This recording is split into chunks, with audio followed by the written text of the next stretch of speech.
નમસ્કાર વિદ્યાર્થી મિત્રો, લિબર્ટી સ્કૂલના ઓનલાઈન ક્લાસમાં આપનું સ્વાગત છે. વિદ્યાર્થી મિત્રો, આપણે આજે એક નવા ચેપ્ટર જેની શરૂઆત કરવાની છે. તમે જાણતા હશો વિદ્યાર્થી મિત્રો, આપણે દિવાળી પહેલા અંકગણિતના ચેપ્ટર ભણ્યા છે. હવે દિવાળી પછીનો સમય જેના અંદર બીજગણિત એટલે કે ભૂમિતિના ચેપ્ટર આવશે. ભૂમિતિના ચેપ્ટર બહુ જ મોસ્ટ ઇમ્પોર્ટન્ટ આપણે સમજવાના છે. ખાસ તમને ખ્યાલ હશે, આ ભૂમિતિ સમજીશું તો આપણને વધુ ખ્યાલ આવી શકે. ભૂમિતિના અંદર આપણે જીવનપૂર્વક બાબતો પણ સમજવી પડે. વિદ્યાર્થી મિત્રો, આપણને ભૂમિતિના અંદર આજે આપણે એક નવા ચેપ્ટર જે ચેપ્ટર નંબર 6 ત્રિકોણ વિશે ભણવાનું છે. આપણે મગજમાં લાઈટ ત્રિકોણ આવ્યો એટલે એવું પ્રશ્ન સાહેબ, અમે તો ધોરણ 9 પહેલા એટલે ધોરણ 9 માં પણ ત્રિકોણ તો ભણી છે. હા, ચોક્કસ તમે ધોરણ 9 માં ત્રિકોણ ભણ્યા હશો. તમને ધોરણ 9 ની બેઝિક માહિતી પણ તમને થોડા અંશે ખ્યાલ હશે. ઘણાને એવું થાય કે સાહેબ મારું બધું કોરોના આવ્યો, વેકેશન આવ્યું, ભૂલી જ ગયા. તો શું? તો ગભરાવાની જરૂર નથી, કારણ કે આપણને બેઝિક માહિતી ન ખ્યાલ હોય તો આપણે ત્રિકોણનું ચેપ્ટર ભણવું જ કેવી રીતે? એ પણ એક વાત છે. તો વિદ્યાર્થી મિત્રો, આપણે આજે ત્રિકોણ વિશે સૌપ્રથમ બેઝિક માહિતી મેળવીએ. જો આપણને બેઝિક માહિતી હશે તો આ ચેપ્ટરને વધુ સરળતાથી સમજી શકીશું. ત્રિકોણ તમારા મગજમાં યાદ હશે, તમને ખ્યાલ પણ હશે કે ત્રિકોણ કોને કહેવાય. ધોરણ 9 માં ભણ્યા હશો કે સાહેબ તો માર પેલી 3 બિંદુઓ અને 3 રેખાઓ ભેગી થઈ ગઈ અને બંધ આકૃતિ બનાવી એટલે સરસ મજાનો ત્રિકોણ તૈયાર થયો. તો આની મને વ્યાખ્યા આપવી હોય તો કેવી રીતે આપી શકાય? તો આપણે કહી શકાય ત્રણ અસમરેખ રેખાઓથી બંધ આકૃતિને ત્રિકોણ કહે છે. તો વિદ્યાર્થી મિત્રો, આથી આપણે ત્રિકોણની બેઝિક માહિતી તો એની થોડીક માહિતી મેળવી લઈએ કે ત્રિકોણની કે ત્રણ રેખાઓથી બનતી બંધ આકૃતિને ત્રિકોણ કહે છે. ત્રણ રેખાઓથી બનતી બંધ આકૃતિ ત્રિકોણ કહે છે. બંધ એટલે દરેક ખૂણાઓ દરેક રેખાઓથી એકબીજાને બંધ હોવા જોઈએ તો જ ત્રિકોણ બની શકે. એના નામ ઉપરથી જ આપણને ખ્યાલ આવે. ત્રિ એટલે 3, કોણ એટલે ખૂણા. ત્રિકોણમાં 3 ખૂણા હોવા જોઈએ. આ તમને ખ્યાલ આવે કે ત્રિ એટલે 3, કોણ એટલે ખૂણા. 3 ખૂણાઓ હોય જેને આપણે ત્રિકોણ કહેવાય. ઓહો, મારો વિડિયો સાહેબ એના નામ પરથી જ આપણને મજા આવી ગઈ. તો આવું સમજવાનું છે વિદ્યાર્થી મિત્રો ત્રિકોણ વિશે. તમે જાણતા હશો, જો મારે ત્રિકોણ દોરું તો તમને ખ્યાલ આવે કે ત્રિકોણ કેવી રીતે બની શકે. માનો કે વિદ્યાર્થી મિત્રો, એક આપણે 2 અને આ ત્રીજી 3 બંધ, એક બંધ કર્યું, બીજી બંધ કરી દીધું અને ત્રીજું બંધ કર્યું. 3 બંધ, 1 2 3 રેખાઓથી બંધ આકૃતિ બની એટલે શું કહેવાય? ત્રિકોણ. સરસ મજાનો ત્રિકોણ બની ગયો.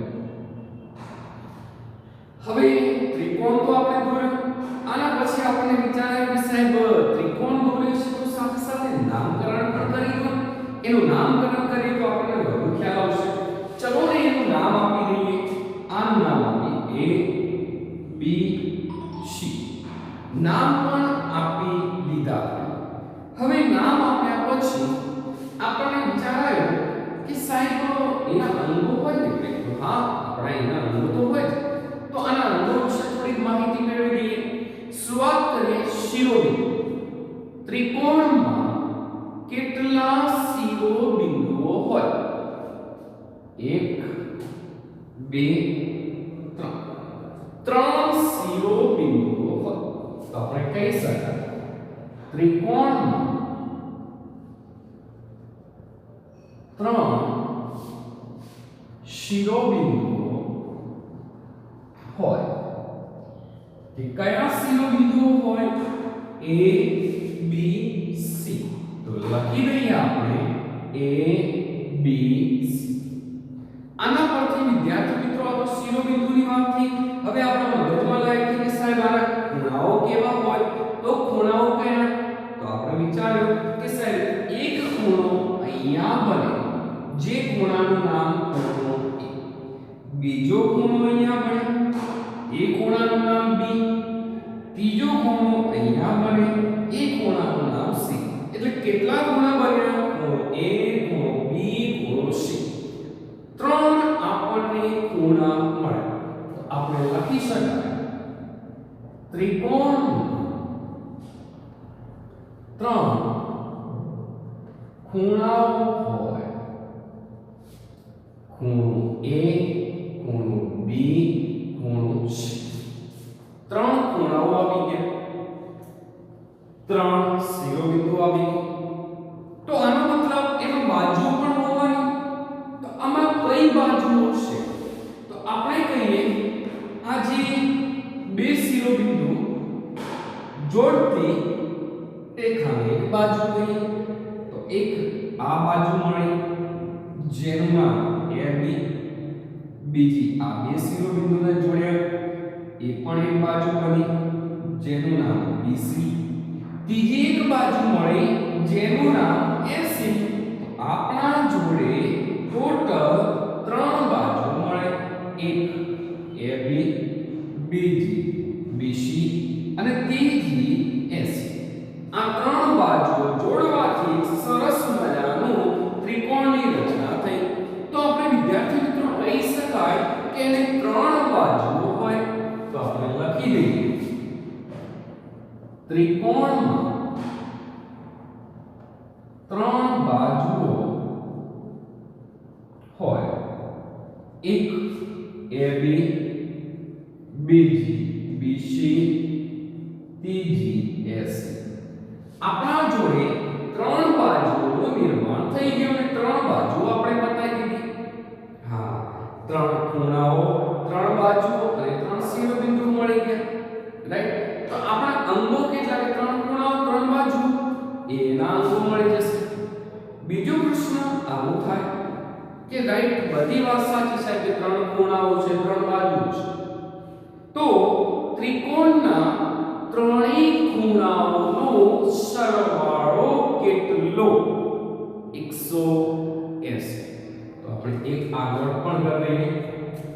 ત્રિકોણના ત્રણેય ખૂણાઓનો સરવાળો 180 થાય. સરસ મજાની આપણે આ ત્રિકોણ વિશે માહિતી મેળવી.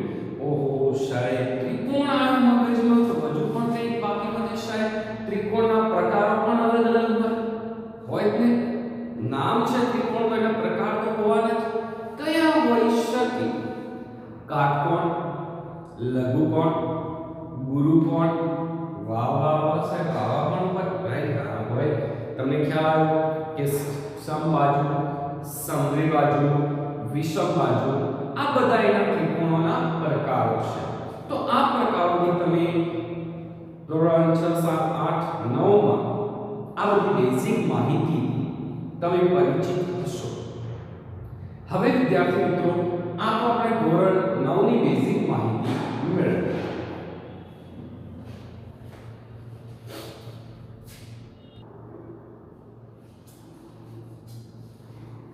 વિદ્યાર્થી મિત્રો, આપણને એક ધોરણ 9 ને થોડું ફરી યાદ કરીએ, કારણ કે ધોરણ 9 નું એક શબ્દ એકરૂપ અહીંયા જરૂર પડવાની છે. એકરૂપ કોને કહેવું? તમને ખ્યાલ હશે, તમે વિદ્યાર્થી મિત્રો ધોરણ 9 માં એકરૂપ વિશે સમજી ગયા છો.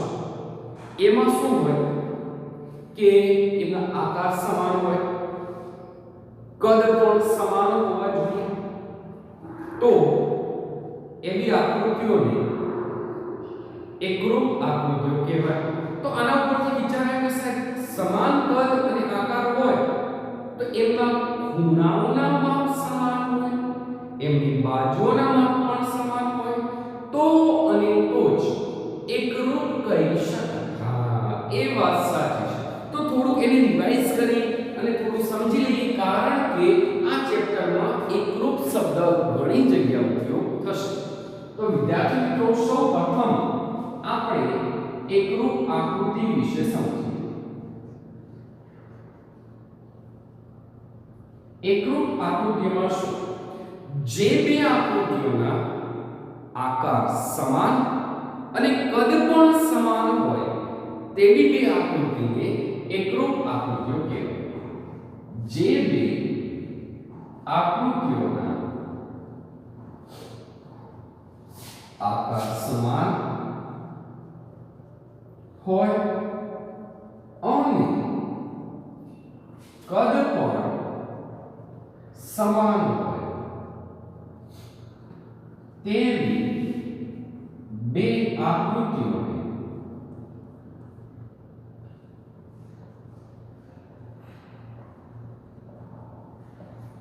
એકરૂપ આકૃતિ કહે છે. એનો મતલબ એકરૂપ વિશે માહિતી તમને ખ્યાલ આવ્યો સાહેબ? આકાર સમાન અને કદ પણ સમાન, તો એનો મતલબ ખૂણાઓ સમાન અને બાજુના માપ પણ સમાન હોવા જોઈએ, તેમને આપણે એકરૂપ કહીશું. તો લખી દઈએ કે જે બે આકૃતિઓના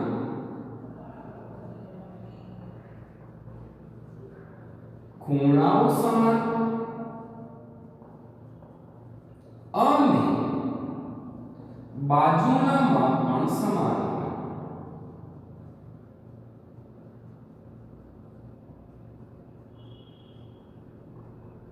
તેવી આકૃતિ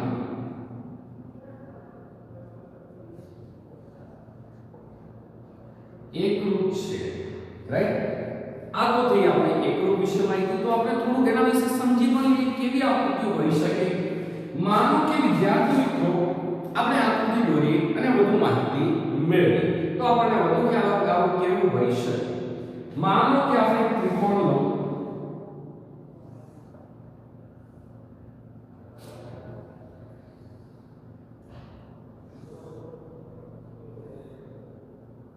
બીજો આ એક ત્રિકોણ. આપણા જોડે આ બે ત્રિકોણો છે. આ બંનેના આપણે નામકરણ કરીએ. શરૂઆત કરીએ. આનું નામ આપું છું A, આનું નામ આપું છું B, આનું નામ આપું છું C. તો આનું નામ આપીશ P, Q, R. આપણે બંને ત્રિકોણોનું નામ આપ્યા. એક ત્રિકોણનું નામ ABC, બીજા ત્રિકોણનું નામ PQ.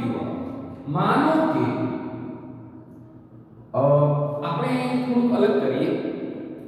માની લો વિદ્યાર્થી મિત્રો, આ 50 છે. કેટલું છે? 50. આ 30 છે. 50 અને 30 80. આ કેટલું હોવું જોઈએ? ઓ સાહેબ, ત્રિકોણના ત્રણેય ખૂણાઓનો સરવાળો 180. 50 અને 30 80. 180 માંથી 80 જાય કેટલા? 100. રાઈટ? તો આ ખૂણો 100 નો હોવો જોઈએ. આવું તમે ભણ્યા હતા, એના માટે રિવાઇઝ કરાવી દઉં છું કે જેથી તમને ખ્યાલ આવી શકે. માનો કે કોઈ ત્રિકોણ આપ્યો હોય અને બે ખૂણાઓના માપ આપ્યા હોય, ત્રીજા ખૂણાનું લંબુ શું હોય? તો તમે જાણો છો કે ત્રિકોણના ત્રણેય ખૂણાઓનો સરવાળો 180 થાય. એકવાર સમજાવી દઉં છું તો તમને વધારે હિંટ મળશે. માનો કે ખૂણો A તમારા જોડે 50 આપ્યો છે, ખૂણો B આપ્યો છે 30 અને ખૂણો C મેળવવું છે, તો ત્રિકોણના ત્રણેય ખૂણાઓનો સરવાળો 180 થાય. એ તો તમે જાણો છો, તો કરી દઈએ કે ખૂણો A વત્તા ખૂણો B વત્તા ખૂણો C બરાબર 180. ખૂણા A નું માપ કેટલું? 50. ખૂણા B નું માપ કેટલું? 30. ખૂણા C નું માપ શોધવાનું છે બરાબર 180. તો 50 ને 30 કેટલા? 80. તો વત્તા ખૂણો C બરાબર 180 અને પ્લસ 80 પેલી સાઈડ જાય શું થશે? માઈનસ 80. ચલો ખૂણો C બરાબર 180 માઈનસ 80, તો ખૂણો C બરાબર 100. આપણા જોડે ખૂણા C નું માપ આપી દીધું છે. આવી રીતે કોઈ પણ બે ખૂણાના માપ હોય અને ત્રીજાનું મેળવવું હોય તો આ રીતે મેળવી શકાય. આ તો બેઝિક માહિતી છે, એટલે આપણે કન્સેપ્ટ માટે લીધી છે. માનો કે આ પણ 50 છે, 30, આ પણ 30 છે, આ પણ 100 છે.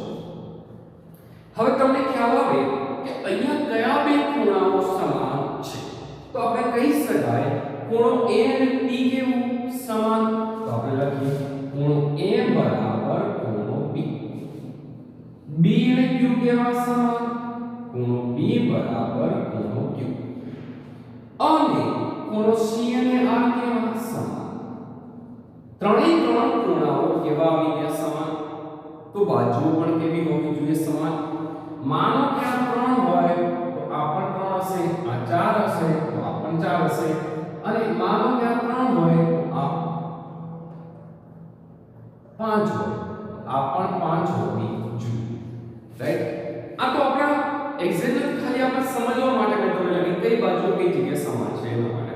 પ્રશ્ન થાય કે સાહેબ આ તો કેમ કર્યું?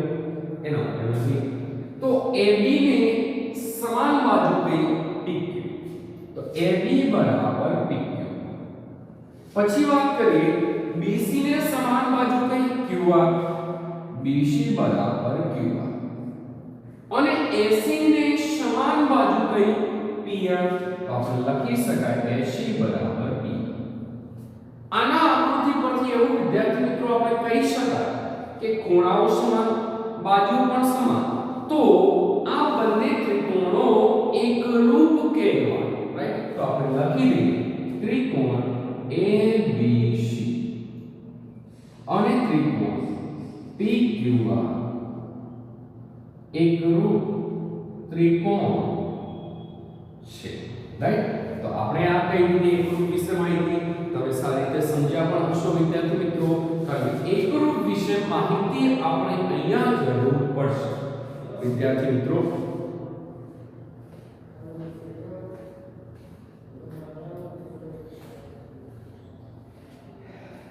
વિદ્યાર્થી મિત્રો આ વાત થઈ આપણે એકરૂપ વિશે.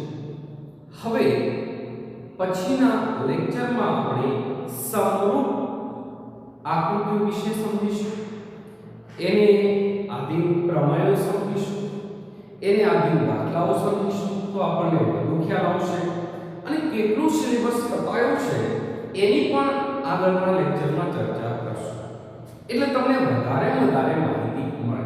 કારણ કે મને ખ્યાલ છે ત્યાં સુધી આ ચેપ્ટરના અંદર આપણા કહેવાય કે સાબિતીવાળા દાખલા ઘણા બધા નીકળી ગયા છે. એકદમ ચેપ્ટર નાનું કરી દીધું છે પણ તમને એક બાબત પણ ખ્યાલ હશે કે આ ચેપ્ટરમાંથી એક 4 માર્ક્સનો પ્રમેય પૂછાય. કેટલા માર્ક્સનો? 4 માર્ક્સનો. અને 2 માર્ક્સનો એક દાખલો પૂછાય છે. એટલે વ્યવસ્થિત પ્રમેય તૈયાર કરવાના. આ ચેપ્ટરમાં ટોટલ 4 પ્રમેય હતા પણ એક પ્રમેય નીકળી ગયો એટલે ટોટલ 3 પ્રમેય છે. એટલે આપણે ત્રણેય પ્રમેય તૈયાર કરી દેવાના જેથી આપણે 4 માર્ક્સ મજામાં આવી જાય. તો વિદ્યાર્થી મિત્રો આપણે આ લેક્ચર અહીંયા પૂરું કરીશું. આવતા લેક્ચરમાં ફરી મળીશું. Thank you.